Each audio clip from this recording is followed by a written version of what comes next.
परिस्थिति जो भयानक निर्माण हो गई,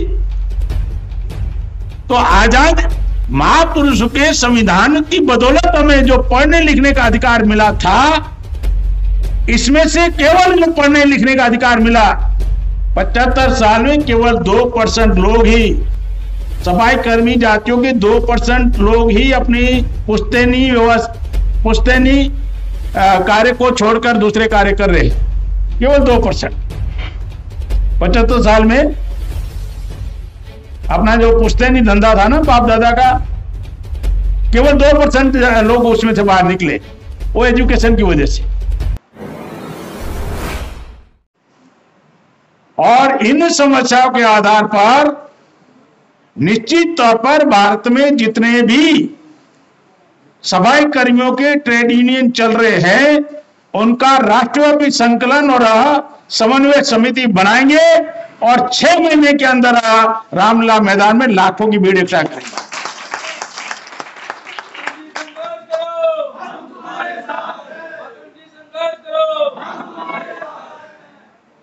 क्योंकि हमारे लोग अलग अलग लड़े हैं, हमारे लोग लड़ाई तो लड़े हैं, लेकिन अलग अलग अपने अपने तरीके से लड़े हैं। मुझे लगता है दिल्ली में ही 100 से ज्यादा यूनियन है, इसी तरह हर सिटी में है, हर राज्य में है, लेकिन कॉमन प्लेटफॉर्म नहीं है उनके लिए, राष्ट्रीय स्तर का कोई प्लेटफॉर्म नहीं है। तो हमने सोचा कि उनको राष्ट्रीय स्तर का प्लेटफॉर्म बनाकर देंगे और ये राष्ट्रीय स्तर का संगठन होगा, इसको अभी कोई रोक नहीं सकता। अगर रोकने की कोशिश करेगा तो नुकसान उनको होगा। 6 महीने में लाखों की संख्या में रामलीला मैदान में इकट्ठा करेंगे, और अगर इनकी समस्याओं का समाधान नहीं हुआ तो राष्ट्रीय स्तर पर झाड़ू डाउन अभियान शुरू हो जाएगा। भी राष्ट्रव्यापी झाड़ू डाउन अभियान होगा ना, समझ में आ रहा है ना? झाड़ू डाउन, अगर काम बंद हो गया सफाई का तो क्या होगा फिर? किसानों का 12 महीना बंद हो गया तो चल गया, इनका अगर 12 महीना बंद हो गया तो सफाई का काम तो नाक में दम हो जाएगा ना भारत सरकार की, राज्य सरकारों की। तो उस रणनीति पर यह अधिवेशन हम ले रहे हैं। ये केवल भाषणबाजी का कार्यक्रम नहीं है, प्रबोधन का कार्यक्रम नहीं है।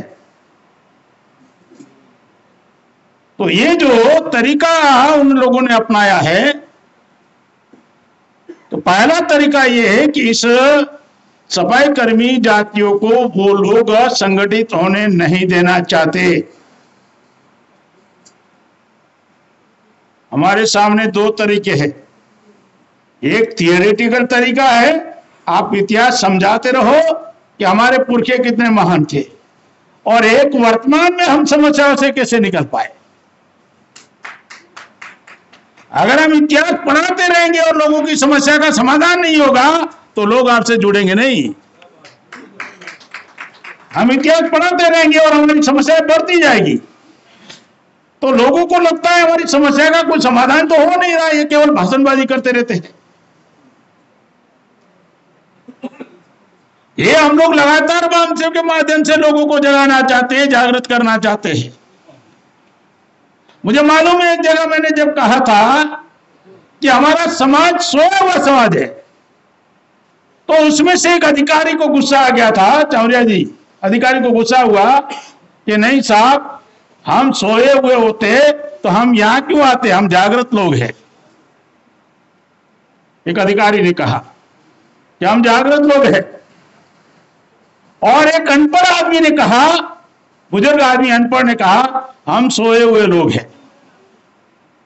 अगर हम जागृत होते तो हमारे संवैधानिक अधिकार खत्म होते। अधिकारी कह रहा है हम जागृत हैं, और अनपढ़ आदमी कह रहा है हम सोए हुए हैं। क्या हम जागृत होते तो हमारे अधिकार समाप्त होते क्या? तो चौथे आदमी, तीसरे आदमी ने कहा कि साहब ये तो कंफ्यूज हो गया, अब हम जागृत हैं या सोए हुए, इसका तय कैसे करें?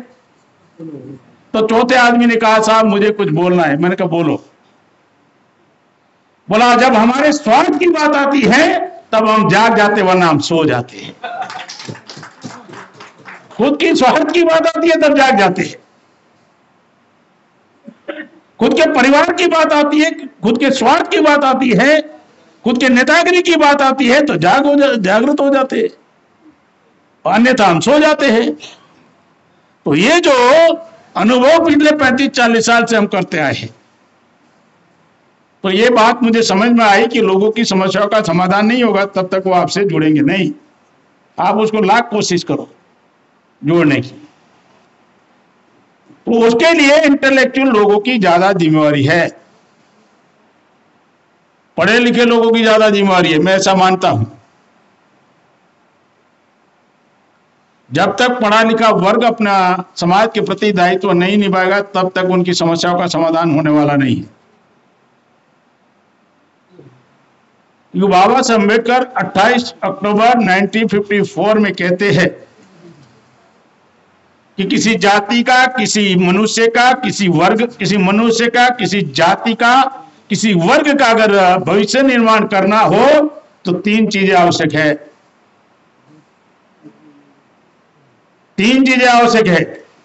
पहली चीज है उनके अंदर एजुकेशन। पहली चीज एजुकेशन है उनके अंदर। तो उन लोगों ने हजारों साल एजुकेशन से वंचित रखा, आज भी एजुकेशन से वंचित करना चाहते हैं, तरीके अलग अलग बना रहे। दूसरी चीज है उनके अंदर स्वाभिमान। अगर स्वाभिमान नहीं होगा तो आप किसी के भी पिछलगू बन जाओगे, चाहे ट्रेड यूनियन में होंगे वहां पिछलगू बन जाओगे, या पॉलिटिकल पार्टी में होंगे वहां पिछलगू बन जाओगे, अपने स्वाभिमान को गिरवी रख दोगे। और तीसरी चीज है चरित्र। अगर उस मनुष्य का, उस वर्ग का, उस समाज का अगर कोई कैरेक्टर नहीं है तो वो समाज कभी भी अपना भविष्य निर्माण नहीं कर सकता। तो ये तथाकथित आजादी के 75 साल में हम लोगों की जो दशा और दिशा है, इसके लिए अगर कोई जिम्मेवार हो तो भारत की समाज व्यवस्था जिम्मेवार है, जो वर्ण व्यवस्था के आधार पर है, वर्ण धर्म के आधार पर है, और उसमें सबसे ऊपर ब्राह्मण है। तो इस व्यवस्था के लिए ब्राह्मण ही जिम्मेवार है। हजारों साल से उन लोगों ने हमको अधिकार वंचित रखा, पढ़ने लिखने के अधिकार से वंचित रखा, शस्त्र के अधिकार से वंचित रखा, संपत्ति के अधिकार से वंचित रखा। 3 चीजें छीन लो, किसी से गुलाम बनाना आसान है। तो ये जो तथाकथित आजाद भारत में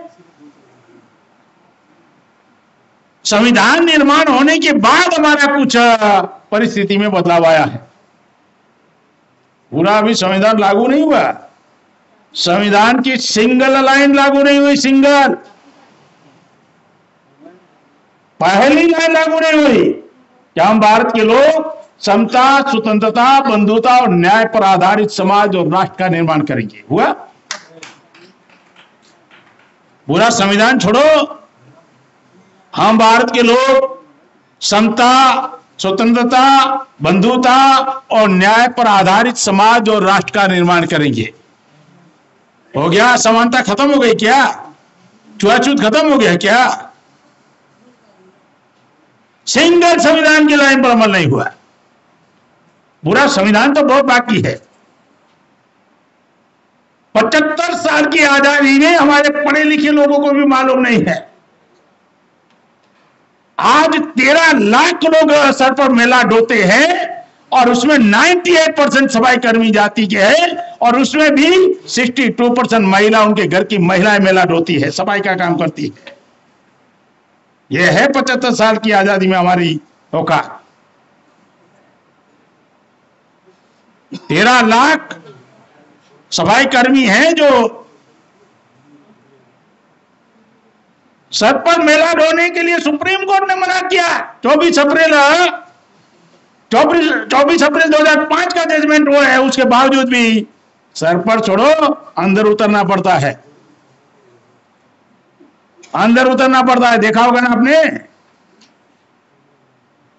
तो ये जो परिस्थिति जो भयानक निर्माण हो गई,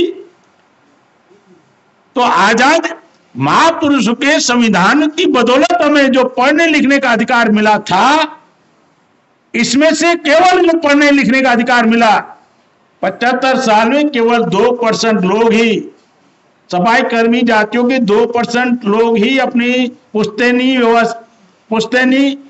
कार्य को छोड़कर दूसरे कार्य कर रहे, केवल 2%। 75 साल में अपना जो पुश्तैनी धंधा था ना बाप दादा का, केवल 2% लोग उसमें से बाहर निकले, वो एजुकेशन की वजह से, यहाँ शहरों में आने की वजह से। कोई डॉक्टर बन गया, कोई इंजीनियर बन गया, कोई ऑफिसर बन गया, कोई अलग बिजनेस कर रहा है। 98% आज भी वहीं के वहीं है, 75 साल की आजादी के बावजूद भी। 75 साल की आजादी के बावजूद भी वहीं के वहीं है हम लोग।